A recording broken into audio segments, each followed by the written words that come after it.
ఆచి chicken masala. YouTuber Raavan కేసులో కీలక పరిణామం చోటు చేసుకుంది.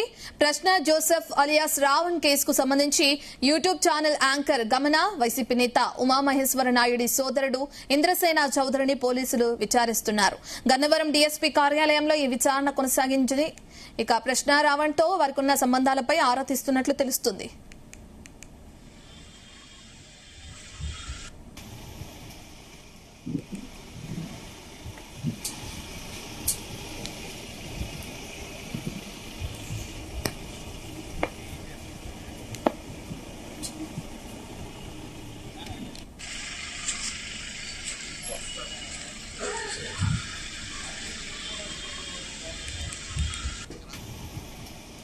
యూట్యూబర్ రావణ్ కేసులో కీలక పరిణామం చోటు చేసుకుంది. ప్రశ్న జోసెఫ్ అలియాస్ రావణ్ కేసుకు సంబంధించి యూట్యూబ్ ఛానల్ యాంకర్ గమన, ఇక వైసీపీ నేత ఉమామహేశ్వర నాయుడి సోదరుడు ఇంద్రసేన చౌదరిని పోలీసులు విచారిస్తున్నారు. గన్నవరం డీఎస్పీ కార్యాలయంలో ఈ విచారణ కొనసాగింది. ప్రశ్న రావణ్ తో వారికి ఉన్న సంబంధాలపై ఆరా తీస్తున్నట్లు తెలుస్తుంది.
పూర్తి డీటెయిల్స్ మా కరెస్పాండెంట్ నాగేశ్వరరావు అందిస్తారు.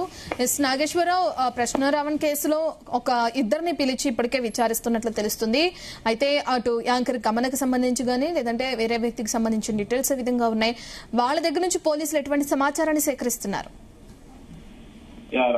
ఇప్పటికే ఆంధ్రప్రదేశ్ రాష్ట్రంలో పెద్ద ఎత్తున కూడా ప్రశ్న యూట్యూబ్ ఛానల్ కి సంబంధించిన జోసెఫ్ అలియాస్ రావణ్ కి సంబంధించిన కేసు సంచలనంగా మారిన పరిస్థితి ఉంది. ఈ యొక్క కేసు పూర్వపరాలు మొత్తం కూడా దేశద్రోహము, పవన్ కళ్యాణ్ మీద వ్యతిరేకతతో పవన్ కళ్యాణ్ పార్టీని దిగజార్చే విధంగా తెప్పటము, అలాగే ఉగ్రవాదం వైపు యువతను మరలించటము, నక్సలైట్లకు సపోర్ట్ గా ఆ యువతని నక్సల్స్ ప్రభావితంగా చేసేందుకు మాటలు మాట్లాడతా అంటే భారతదేశ సార్వభౌమాధికారాన్ని ధిక్కరిస్తా కూడా ఆయన చేసిన ప్రయత్నాలు ఉన్నాయంటూ కూడా గన్నవరం కోర్టుకి రిమాండ్ రిపోర్ట్ ఇచ్చిన పరిస్థితి. అలాగే హిందూ మిగతా వాళ్ళకి సంబంధించి విద్వేషాలను రెచ్చగొట్టి, మత విద్వేషాలు రెచ్చగొట్టి మతానికి మధ్య చిచ్చు పెట్టే విధంగా కూడా మాట్లాడుతున్నారని, ముఖ్యంగా హిందూ వ్యతిరేకగా హిందూ దేవత మొత్తాన్ని దూషిస్తున్నారంటూ కూడా సనాతన ధర్మాన్ని కించపరుస్తున్నాడని, మొత్తంగా ఒక్కసారిగా రెండు తెలుగు రాష్ట్రాల్లోనే కాకుండా దేశవ్యాప్తంగా కూడా పెద్ద అలజడి సృష్టించాడని చెప్పుకోవచ్చు జోసెఫ్ అలియాస్ రావణ్. అయితే ఈ రావణ్ అంశానికి సంబంధించి ఉపా చట్టం కింద కేసు పెట్టడం ఒకసారిగా దేశం మొత్తం కూడా ఆంధ్రప్రదేశ్ వైపు తిరిగి చూస్తుందంటే ఖచ్చితంగా అవన్నీ చెప్పుకోవాలి. అంతా కేసు పెట్టడంతో ఒకసారిగా ఈ కేసు నుంచి జోసెఫ్ అలియాస్ రావణ్ బయటపడతాడని అంటే ఖచ్చితంగా చాలా టైం పడతారని అని చెప్పుకోవాలి. ఈ కేసుకి ఇప్పటికే రావణ్ ని అరెస్ట్ చేశారు, ఆ కోర్టు ముందు సబ్మిట్ చేశారు. ప్రస్తుతం ఆయన కారాగారంలో రిమాండ్ ఎదురుగా ఉన్న పరిస్థితి అయితే ఉంది. అయితే ఈ నేపథ్యంలోనే అసలు రావణ్కి డబ్బులు ఎక్కడి నుంచి అందుతున్నాయి, జోసెఫ్ అలియాస్ రావణ్ కి సంబంధించి జోసెఫ్ నుంచి రావణ్ గా ఎలా మారాడు, అలాగే చౌదరిగా ఎలా మారాడు, ఇలా రకరకాల పేర్లు పెట్టుకున్న నేపథ్యంలో ఈ పేర్లు ఎందుకు మార్చుకోవాల్సి వచ్చింది, అలాగే ఈ యూట్యూబ్ ఛానల్ కి సంబంధించి ఎవరెవరు నడుపుతున్నారు, అక్కడ ఎవరెవరు ఉన్నారనే దాని మీద, అలాగే యూట్యూబ్ ఛానల్ కి సంబంధించి ఎక్కడి నుంచి బడ్జెట్ వస్తుంది, వచ్చిన బడ్జెట్ ఏమవుతుంది, ఎంత బడ్జెట్ వస్తుంది దాని మీద ఆ పోలీసులు దృష్టి సాధించారు. 2 రోజుల క్రితం హైదరాబాద్ లో మాదాపూర్ లోని ప్రదేశంలో జోసెఫ్ అలియాస్ రావణ్కి సంబంధించిన కార్యాలయాన్ని గుర్తించారు. అయితే ఆ కార్యాలయం ఆంధ్రప్రదేశ్ లోని ప్రముఖ పార్టీ నాయకుడు, ఆయన తమ్ముడు, అలాగే మైనింగ్ వ్యాపారానికి సంబంధించిన వ్యక్తిగా ఆ బిల్డింగ్ గుర్తించారు.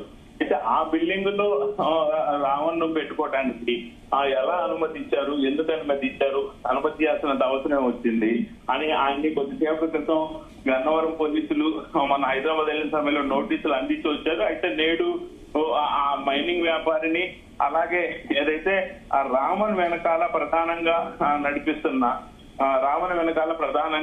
ఉన్న అలాగే కో యాంకరు CEO అని వదంతులు వినిపిస్తున్న నేపథ్యంలో ఉండాల్సి వచ్చింది.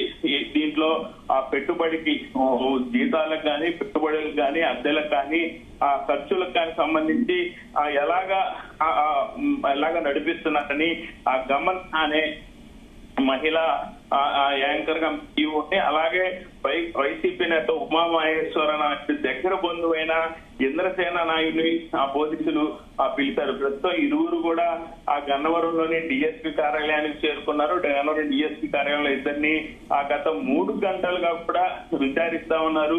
ఇప్పుడు కూడా విచారణ కొనసాగుతున్న పరిస్థితి ఉంది. ముఖ్యంగా వీరిరువురికి రావణ్తో జోసెఫ్ అలియాస్ రావణ్తో ఎప్పటి నుంచి పరిచయం ఉంది, ఎలా పరిచయం ఉంది, పరిచయాన్ని ఎలా ముందుకు తీసుకుపోతున్నారు, వైఎస్ఆర్సీపీ పార్టీకి సంబంధించిన నేతలతో సంబంధాలు ఎలా ఉన్నాయి. 2 రోజుల క్రితం ఆ జగన్మోహన్ రెడ్డిని గమన్ ఎయిర్పోర్ట్ లో కలిసిన సంగతి, ఆ తర్వాత వైసీపీ నాయకుడు మైనింగ్ వ్యాపారి ఈ కార్యాలయాన్ని ప్రశ్న యూట్యూబ్ కార్యాలయాన్ని ఆయన బిల్డింగ్ లో పెట్టించుకోవడం, ఈ మొత్తంగా కూడా వాళ్ళిద్దరి మధ్య బంధాన్ని కూడా పూర్తిగా అడిగి తెలుసుకున్న పరిస్థితి ఉంది. అనంతపురం కళ్యాణదుర్గం ఇంద్రసేన నాయుడు ప్రశ్న రావణ్ ఛానల్ తో ఆర్థిక లావాదేవీలు ఏమైనా ఉన్నాయనే దాని మీద ప్రధానంగా ప్రశ్నిస్తున్న పరిస్థితి ఉంది. అలాగే యాంకర్ CEO అని ఆరోపణ నేపథ్యంలో ఆమెకి రావణ్ తో ఎలాంటి సంబంధాలు ఉన్నాయి, ఆమెకి మిగతా నాయకులకి ఎలాంటి సంబంధాలు ఉన్నాయి అనే దాని మీద కూడా పోలీసులు ప్రధానంగా విచారిస్తున్న పరిస్థితి. అయితే ప్రధానంగా ఇక్కడ ముగ్గురికి సంబంధించిన అంశము జోసెఫ్ ఎందుకని విపరీతంగా దేశంతో మాట్లాడుతూ ఉంటాడు, దాని మీద ఆ యువతని ఉగ్రవాదం వైపు ఎందుకు మలుపుతున్నాడు, ఆ హిందువుల్ని ఎందుకు ఎక్కువ దూషిస్తా ఉన్నాడు అనే దాని మీద ప్రధానంగా కూడా విచారిస్తున్న పరిస్థితి అయితే ఉంది. మరికొద్ది సేపట్లో ఈ విచారణకు సంబంధించి పూర్తి విషయాలు అయితే బయటకు వచ్చే సందర్భాలు కనపడతా ఉన్న పరిస్థితి అయితే నడుచుకుని ఉంది. రత్నం, ప్రస్తుతం ఇద్దరిని విచారణలో భాగంగా రావణ్ తో కూడా కలిపి విచారించే అవకాశం ఏమైనా ఉందా, లేదంటే వీళ్ళ దగ్గర నుంచి ఇన్ఫర్మేషన్ మాత్రమే తీసుకున్న తర్వాత రావణ్ని ప్రశ్నించే అవకాశం ఉందా?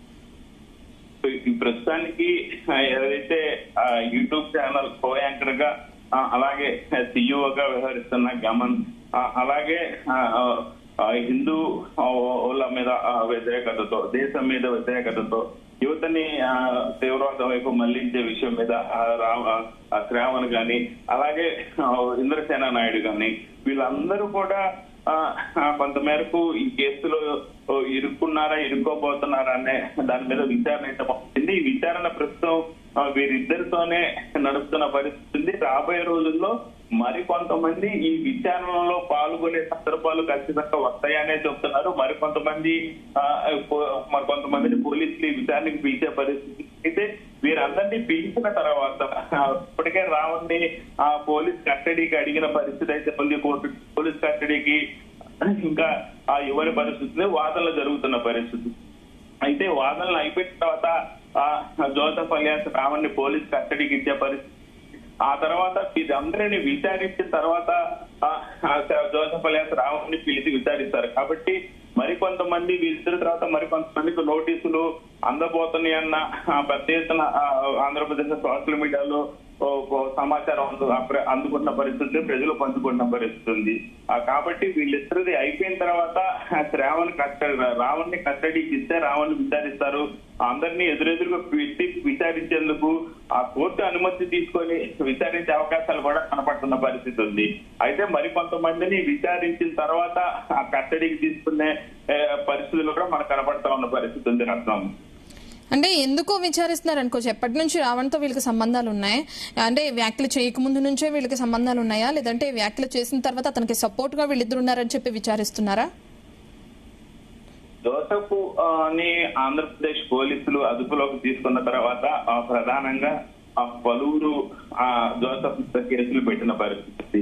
ఈ జోసెఫ్ మీద కేసులు పెట్టిన తరుణంలో జోసెఫ్ ని వివిధ స్టేషన్లలో కేసు నిమిత్తం పోలీసులు అరెస్ట్ చేయడం, ఆ కోర్టులో ప్రొడ్యూస్ చేసిన తర్వాత మరలా ఆ బెయిల్ తీసుకొని బయటికి రావటం, మరలా ఇంకో స్టేషన్ లో కేసు నమోదు అవటం, అక్కడ కోర్టు సబ్మిట్ చేయడం, కోర్టులో బెయిల్ రావటం, బయటికి రావడం, ఇలా ఆ చకచకా 4 కేసులలో జరిగిపోయిన నేపథ్యంలో ఇంకా రావణ్కి ఎటువంటి ఇబ్బంది లేదు, రావణ్ పరిస్థితి దారుణంగా ఉంది అన్న కోణంలో మొదటిగా సినీ యాక్టర్ రవిప్రకాష్ బయటకు వచ్చి స్పందించాడు.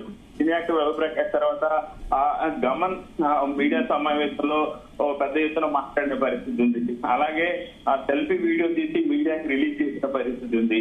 అలాగే ఆ రావణ్ భార్య కూడా ఆ మీడియా ముందుకు వచ్చి మాట్లాడిన పరిస్థితి ఉంది. అయితే అసలు రావణ్ ని 4వ కేసు నిమిత్తం గన్నవరం పోలీసులు అదుపులోకి తీసి ఆయన మీద విధించిన కోణంలో కొత్త కోణాలు వెలుగులోకి రావటం, ఆయన ఫోన్ తీసుకొని ఆ ఫోన్ లో పోలీసులు ఫారెన్సిక్ పంపించి ఆ డేటా అప్పటికే జోసెఫ్ అలియాస్ రావణ్ ఆ ఫోన్ లో ఉన్న ఆ సమాచారం మొత్తాన్ని కూడా డిలీట్ చేసిన నేపథ్యంలో అది రికవరీ వచ్చిన తర్వాత దాంట్లో కొంత మేరకు తీవ్రవాదానికి సంబంధించిన ఆ మెసేజ్లు, అలాగే ఆ అమ్మాయిలతో న్యూడ్ గా ఉన్న ఆ వీడియోలు, దాదాపు రకరకాల 12 వీడియోల దాకా ఆ సెల్ ఫోన్ లో నిశ్చితం అవటం పోలీసులు కనుగొన్నారు. కొన్ని మెయిల్స్, కొంతమేరకు సమాచారం కనుగొన్న తర్వాత హైదరాబాద్ ఆయన కార్యాలయానికి అనుకోకుండా తెల్లవారుజామున గుర్తుటప్పుడు కాకుండా వెళ్ళి సడన్ గా ఆయన ఇంటిని సోదా చేసిన పరిస్థితి ఉంది.